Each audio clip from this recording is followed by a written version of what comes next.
Bonjour, ceci est une vidéo récapitulative adressée à des premières sur le chapitre de monnaie. On va s'intéresser à quels sont les rôles et les actions de la Banque Centrale Européenne. On parle des banques centrales dans ce chapitre et on s'axe particulièrement sur la Banque Centrale Européenne, que vous voyez ici. La Banque Centrale donc. La Banque Centrale est une institution et elle a plusieurs casquettes. Elle est multitask, comme vous voyez ici, sur ce schéma qui peut paraître un peu complexe. La Banque Centrale Européenne joue un rôle dans la zone euro, donc zone qui est composée de pays qui possèdent comme monnaie l'euro. Elle est centrale et elle encadre l'activité des banques commerciales ou banques de crédit, celles que vous connaissez comme la BNP Paribas, la Caisse d'épargne ou la Banque Populaire. Ces banques ont elles-mêmes un compte à la Banque Centrale Européenne qui organise les transactions de leurs clients. Leurs clients qui vont être d'une part les entreprises et d'autre part les ménages ou les particuliers. La BCE a comme objectif la limitation de l'inflation par le contrôle de la masse monétaire. Donc elle va contrôler la masse monétaire et gérer l'inflation par rapport à ça. On reviendra là-dessus par la suite. Vous voyez sur sa casquette le taux d'inflation. Elle contrôle l'activité des banques et donc fournit une monnaie particulière qui s'appelle la monnaie centrale. Avant de passer à la suite, faisons un petit rétropédalage et reparlons du mécanisme de création monétaire. Le mécanisme de création monétaire est fait donc par les banques commerciales dont on parlait avant, et il va donc s'agir, vous voyez ici on est représenté par un robinet, de l'attribution de crédit bancaire, la création monétaire, qui va augmenter la masse monétaire. Donc les banques commerciales attribuent des crédits à leurs clients, cela fait augmenter la masse monétaire. On a donc un deuxième outil, ensuite, qui est le remboursement des crédits bancaires, qu'on appelle la destruction monétaire, et ces deux mécanismes agissent en parallèle, création et destruction. Si l'un des flux est plus fort que l'autre, on aura davantage de destruction ou de création, et donc la masse monétaire, l'intérieur de la baignoire, va fluctuer, va diminuer ou augmenter.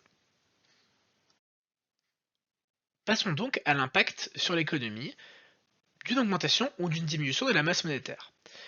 Une augmentation de la masse monétaire impliquerait une augmentation des crédits. Cette augmentation des crédits renforcerait la demande. D'une part, puisque les ménages consommeraient, les ménages iraient acheter des vêtements, iraient acheter des voitures, iraient acheter d'autres objets de la vie quotidienne. On a une consommation qui augmente de la part des ménages. Et d'autre part, on aura les entreprises qui vont investir. Investir dans de nouveaux projets, investir pour employer des personnes, investir pour faire de nouvelles choses et donc créer de la richesse. On a donc une augmentation de la consommation, de la production et de l'investissement, une sorte de relance de l'économie, et donc une baisse du chômage qui va en parallèle, puisque je l'ai dit avant, les entreprises embauchent de nouveau. Néanmoins, le risque va être la création trop importante de monnaie. Une création trop importante de monnaie va entraîner une demande supérieure à l'offre. Demande supérieure à l'offre qui amènerait à une augmentation généralisée des prix, qu'on appelle l'inflation.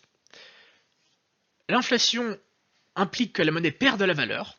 On ne peut plus acheter autant de biens avec une même quantité de monnaie. On ne peut plus acheter autant de biens avec une même quantité de monnaie. Le pouvoir d'achat de la monnaie est dégradé. Tout cela est lié à la création monétaire des banques commerciales.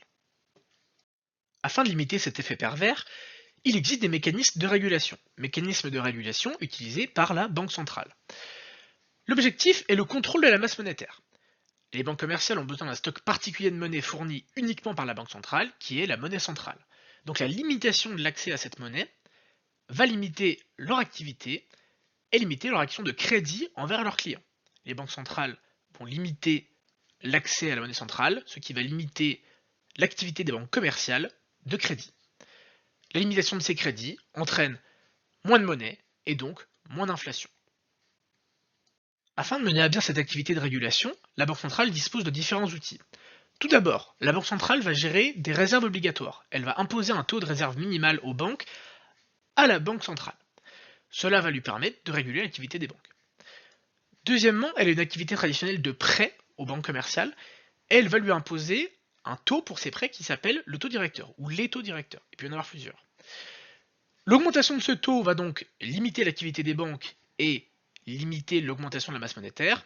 Inversement, diminuer ce taux va encourager les banques à prêter.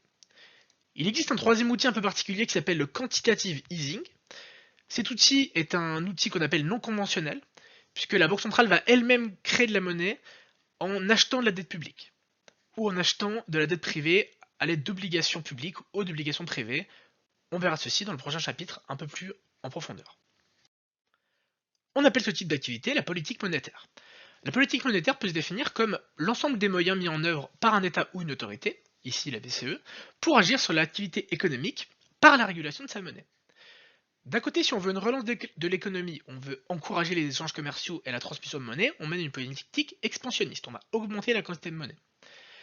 D'un autre côté, on l'appelle restrictive lorsqu'elle limite les crédits, en augmentant les taux, et donc restreint l'augmentation de la masse monétaire. On veut éviter une inflation dans ce cas. Mais cela va limiter l'activité économique et peut entraîner du chômage. Vous voyez ici les avantages de l'augmentation de la masse monétaire qui peuvent être la croissance et la diminution du chômage, ces inconvénients qui peuvent être le risque d'inflation.